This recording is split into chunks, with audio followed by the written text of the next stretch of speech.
As well as this vodcast, you can watch The Chasers War on Everything Wednesday nights at 9 on ABC Television or download it from abc.net.au/chaser. This program is classified M and is not recommended for children under the age of 15 years.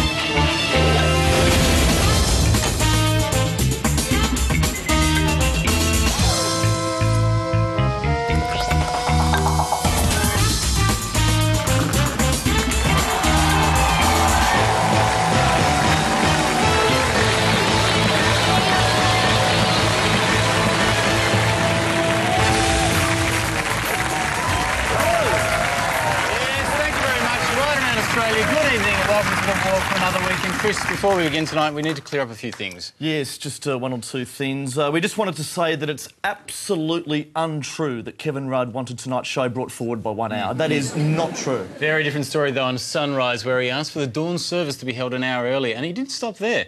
Tomorrow night, Kerry O'Brien's interviewing Rudd on the 6:30 report. And then this Sunday night, Channel 9 are profiling him on 60 Minutes earlier. Yes. So please make those changes now to your TV guides. But let's get into the show. And did everyone here have a good Easter?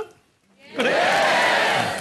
I thought the Easter message, thank you, was a bit lost this year, Chris. I thought the message was lost because 2,000 years ago, you know, Easter was all about wanting to crucify a Jew. But this year, everyone seemed hell-bent on getting rid of a Muslim. It was just very, very confusing. I love the Mufti. Ever since Tamir Dockett left Australia, I think the Mufti's taken over the role of Australia's #1 bearded nutcase. But keeping the Easter theme going, now in our very occasional segment... yes, what have we learnt from history? And yes, it's a special religious edition as we take a look at the holy book of Genesis. In particular, the story of Adam and Eve in the Garden of Eden. Now, numerous faiths, Christians, Muslims, Jews, they all accept this story as historically true. And they pinpoint the fall of man to the moment when Adam and Eve ate the fruit that was offered to them by a serpent. It was the original sin that we've all been paying for ever since. Quite a big deal, really. But have we learnt from our mistake? Would anyone of a religious faith be so foolish as to accept some fruit from a serpent today? Like an apple, madam. Best tree in the garden. There you go. Would you like an apple? Yes, get one for your husband. That's what Eve did. Come on, from the best tree in the garden. Yeah. Okay, it's central. Good on you. Yeah. You want an apple? Why not? How much are you charging for the apple? Free. What are you advertising? Nothing. St. George Bank or something? What is it? No, it's nothing. They say there's no free lunches. I don't know. It's not a lunch. It's only an apple. Well, look, it may affect the rest of time, but other than that, it's a free apple. Okay, thanks a lot. You must be advertising something. Can't a guy be a serpent at giving out apples and not be suspected of doing something wrong? That's good. Thanks, man. You'll have to? Yeah, you go for your life. Have two. Give one to your wife. Hey, no, come on. Complimentary apple. No, go. Go. Don't do this. Complimentary apple for the Archbishop? Go. Get him out of here, please. An apple, sir. No one's the Easter eggs with an apple. Oh, I see. Oh, thank you. There you go. From the best tree in the garden.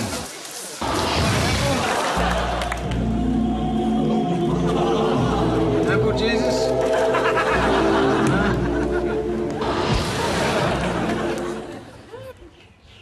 Apple to celebrate? Prime Minister, would you like an apple? Come on, take an apple from the serpent. Oh, actually. Come on, from a serpent to a snake, Prime Minister. Take the apple. You can trust me. It's from the best tree in the garden. Catch this, Prime Minister. Catch.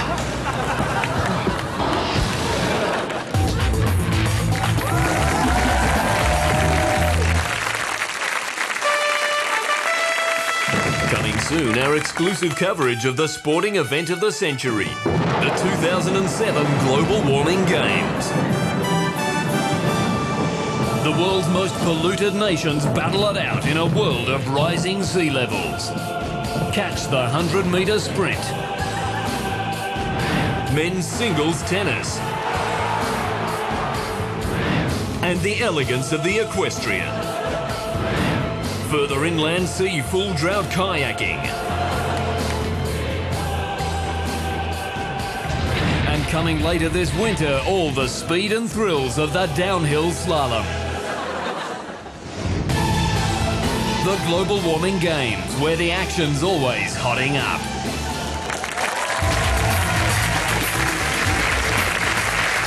Now, Andrew, I know you watch a lot of current affairs, but one thing I was wondering, do you follow American politics? Well, not as much as our government does. Well, that's probably sensible. But, you know, one thing I'm fascinated to see is who's going to be the presidential candidate for the Democrats this year. I mean, it's a very strong field. Oh, it sure is. I mean, look, first there's the Illinois Senator, Barack Obama. He's very popular. Does have the slight problem that even CNN mistakes him for the most dangerous terrorist in the world. No problem, yeah. Then there's the North Carolina Senator John Edwards. Now, his problem is that he gets confused with that dodgy TV psychic from Crossing Over. He's actually polling OK, but mostly with dead people. Finally, of course, Hillary Clinton. Her problem is that no one could possibly mistake her for anyone else, which is why 44% of voters hate her. Even so, Hillary has actually raised the most money of all the candidates so far, $26 million in the first 3 months of this year, most of which came from Bill Clinton's kissing booth. If Hillary wins, he'll make a great first ladies' man. Yeah, but it does seem like Bill gets all the action, and we reckon that is unfair. So we sent Charles Firth along to a Clinton campaign event to offer Hillary some extra special support. Now, I've got my CV here because I want to be Hillary Clinton's intern. Do you think that would appeal to her? Very flattering photograph. Yeah? Very flattering. Yeah. This is intern material for the Clintons. See, I've got a great dry cleaner who can get any stain out so that we won't have the problems like they had with the other Clinton presidency. Yeah, I think you need a trim. Very much so, yeah. How did you get into the Oval Office to do this? That's a gross position, I'll give you that. I've got my CV here for Hillary. Can I get you to pass it on to her? It's just... Step away. Leave her alone. Get away from me. No, it's fine. I was just wondering whether you would be able to pass it on. Hillary, I'm rooting for you. I'm rooting for you, Hillary. If you could just see my portfolio, I'm sure you would want me as your intern. I'm sure you would be convinced. I'd really like to not have sexual relations with you in the Oval Office. Thank you. Hillary Clinton, Charles Firth from The Chase. I'd like to apply to be your intern. I know you've had a bit of trouble with them in the past, but I think if you saw my portfolio, I can bring my own cigar. Hillary, I can bring my own cigar. If you. I'll give it to her. Thanks. Thank you very much. Thank you. That's great. Just pass it on. Tell her I've got a bigger one if need be.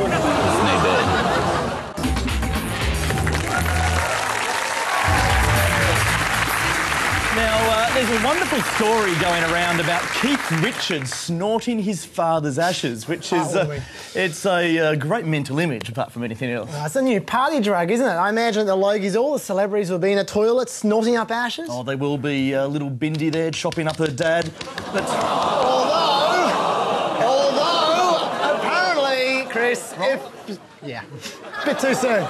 If you want the really good shit, you need to import it from Colombian crematoriums, apparently, yeah. You do, but sadly, the Keith Richards story wasn't true, as it turned out, but it did still get me thinking about ashes, because you often read stories, don't you, about how certain people want their ashes disposed of, like Hunter S. Thompson wanted his fired out of a cannon. Yeah, and I think one of those Star Trek actors apparently is getting his shot to space later on this month. That's right, even my own grandfather wanted his scattered at sea, and in most cases, people always carry out the wishes of the deceased, but is there a line? Are there any places or locations where you're not allowed to scatter the ashes of your loved one?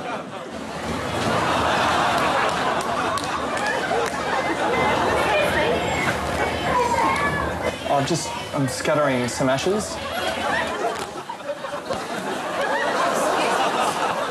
Sorry, it's just my mother. She said in her will she wanted to be scattered in this menswear shop. She wanted her ashes to be scattered in a maxi cab. With an ugly faced man. Well, she didn't specify the looks of the driver. What do you normally do when this sort of thing comes up? I never have that problem before. My mum's the first person who's wanted to be scattered at Ron Bennett Menswear. I just want to scatter some ashes in the seat you're in. My mother played the stock market every day of her life, and she really wanted to be... Thank you very much, I appreciate that. Excuse me. She's not step on my mother. Just hop over the ashes, thank you. It's a dying wish that she wanted to be scattered here at Krispy Kreme. Yeah. She was a very big consumer of your donuts. In fact, to be honest, it's probably what killed her. That's okay, it's just Mum. Sorry it's in the middle of the counters. If you just ask people to queue around either side of her, that'd be great.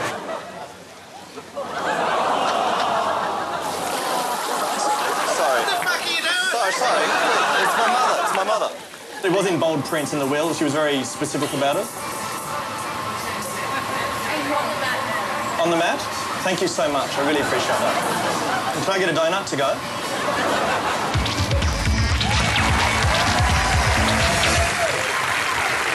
Now, one of the most crucial parts of any current affairs report is blaming someone for an outrage. For instance, Chaz, you remember that race riot at the Australian Open? Yeah. Right.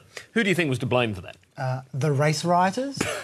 No, you've got to blame more people than that. In fact, you should take a lesson from the master of blame, columnist Andrew Bolt. Who's to blame? Anyone who threw a punch is to blame. Anyone who yelled a racist insult is to blame. Primarily, they themselves are to blame, their parents are to blame, their community leaders are to blame, and Australian society is to some extent also to blame.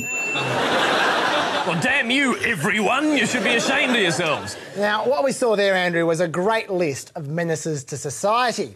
And a current affair needs all the menaces it can get, because if you look at the current affairs tally board for 2007, they're trailing tonight 34 menace to society stories of 24. But never fear, a current affair are more than holding their own in the crucial mindless celebrity fluff category. 69 stories to 34. It's an average of one a day. Very impressive. But where the tension really builds is in the old people screwed over category. It's neck and neck at 9 stories all there. So if you're an old person who's been banned from knitting, Today Tonight wants you now. On to today's lesson now. The one thing everyone involved with the current affairs show has in common, from the targets to the reporters to the viewers, is humiliation. Take, for instance, this man on a current affair. Now, his name's Harley. He's a bit overweight, and ACA wanted to find out how many kilos he was, for his own good, of course, naturally. So what's the most dignified way to do that on national television? With no scales big enough to check Harley's weight, we've brought him here to a horse stable for a weigh-in. It was probably the most humiliating time of my life so far. What, being weighed on horse scales or appearing on a current affair? Still, you know, why go to the trouble of humiliating someone when you can make them humiliate themselves? Take this guy, right? He went through this terrible ordeal. He had to wait hours in an emergency room in his underwear. Now, here's a current affair helping him get over his shame. I was dressed in a pair of boxer pants and a singlet. That must have felt great. It was very embarrassing. I felt so demoralising that, people come through and they're looking at you. And now 1.4 million ACA viewers are also looking at you. And what better way, Andrew, to help a girl crippled by body image issues than to showcase her oversized breasts from as many camera angles as possible? Elise Flanagan would normally be too shy to show her 14G chest. More than anything, I hate the attention. Yes, well, here's some of that attention she hates. All the dignity of a camera hovering inches away from her breasts at every conceivable angle. And she'd especially enjoyed this 180-degree tracking shot, reminiscent of The Matrix. And you're never too young to be humiliated, Andrew. Oh, no. Just look at the tactful way this little boy finds out for the first time that his father has rejected him. Jessica, have you thought about how hard it's going to be to tell Chad that his daddy doesn't love him and doesn't want him? Well, how do you tell any child that their father doesn't want anything to do with them? How do you tell him? You simply asked reporter Rowan Wen to do it for you. And if you'd like Rowan Wen to tell someone near and dear to you that their entire self-worth is based upon a lie, give him a call today. You know, all those poor people, I can't think of anything more humiliating than what they went through. Really? I can. I vote for the Democrats! I'm the treasurer of the Pussycat Dolls fan club. I enjoyed watching Norbert. I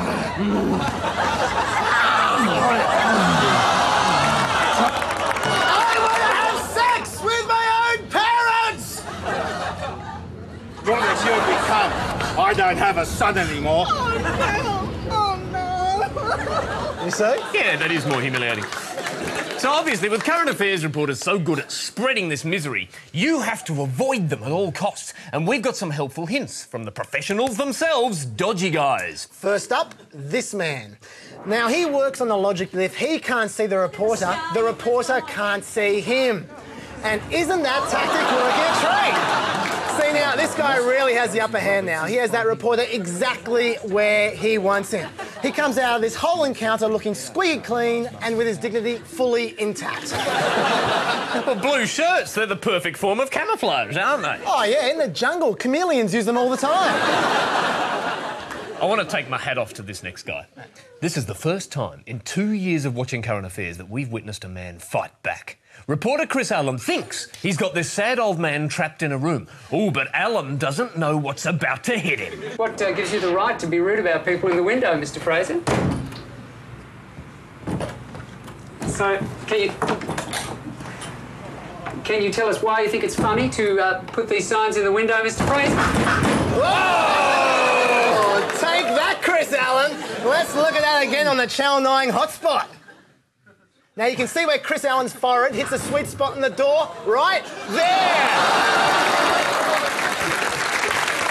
Well done, you feisty old bugger.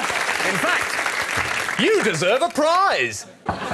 Excuse me, old man, we've brought you a precariously balanced cream cake. Now, whatever you do, don't make any sudden moves. I wasn't expecting that to happen at all. Oh, look, I thought that would have happened. He's on the buzzing train, his phone calls are a pain. He's Clive, the slightly too loud commuter. Yeah, g'day, it's Clive. Mate, I've got some packages for you. I've got some, it's about 3 kilos worth of ice. You know, not party ice, the drugs. I've also got the cocaine. No, ecstasy you want. Jeez. Hang on a sec. Sorry, mate, do you mind? Can I just hold those for a second? Sorry, mate. Sorry, mate. Yeah, hang on. It might be in the bottom pocket, if it's anywhere. Oh, shit. Oh, Jesus. Sorry, darling. He's Clive, the slightly too loud commuter. All right, let's get into it. The first problem to fix this week is Chaz's smell. Jeez, he really needs a bath, doesn't he? Does, particularly after that poo-pashing sequence earlier, doesn't it?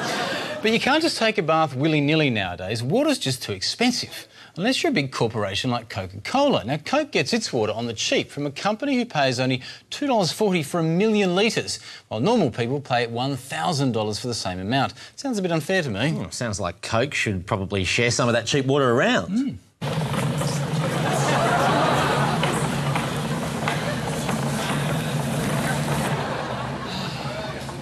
G'day, thanks. G'day. We need can we get some water, please? Yep.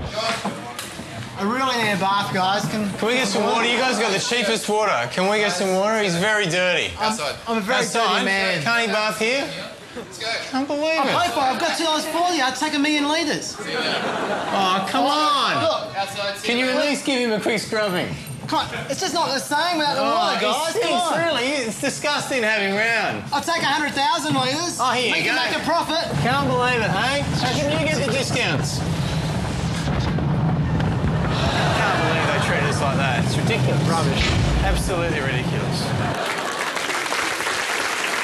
All right, next cab off the rank, Libby Lenton. Now, she's copped a lot of flack for turning up to her wedding in a tent. Yes, I know a lot of people have their weddings in marquees, but that was ridiculous. Now, look, apparently the tent was actually a cunning strategy to stop the paparazzi from taking photographs. But I still snuck a camera in regardless, and what a beautiful wedding it was. Here's the happy couple cutting the wedding cake. There they are doing the bridal waltz, lovely moment. And, of course, in the honeymoon suite later as well.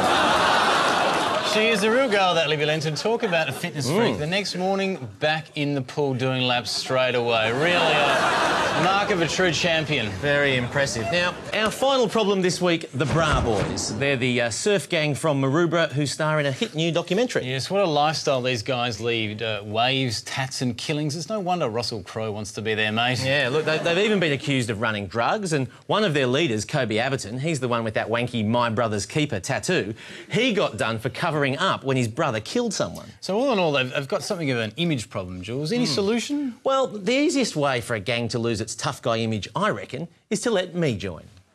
You guys are the Bra Boys? I want to join up to the Bra Boys. I haven't got my bra. I've got my bra here. Can I join up to the Bra Boys? No? It's a perfect bra. Look, it's even got a pouch. Hiding the gear. Look at that. It's good. Yeah, it's got a holster. There you go. Very discreet. No? Okay, all right. Okay. All right. I haven't got my tats. I'm my brother's alibi. Come on, guys, I just want to be part of the gang. Obviously, membership's a bit stricter than I thought. No worries. Okay. All right, cheers. Put this on the camera. All right, no, it's not. Okay, all right, no worries, mate. No worries. Whew. Might try and join the Bronte boys instead. I think they're a bit gentler. Don't think that's fixed, no. Remember, if you'd like something fixed or not fixed, email us at thefixes@abc.net.au. And we'll see you next week, unless the Bra Boys get to me first.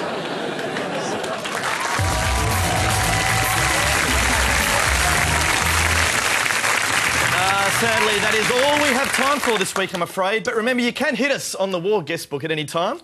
The address is abc.net.au/chaser. And remember, that's where you got this podcast from. So see you later.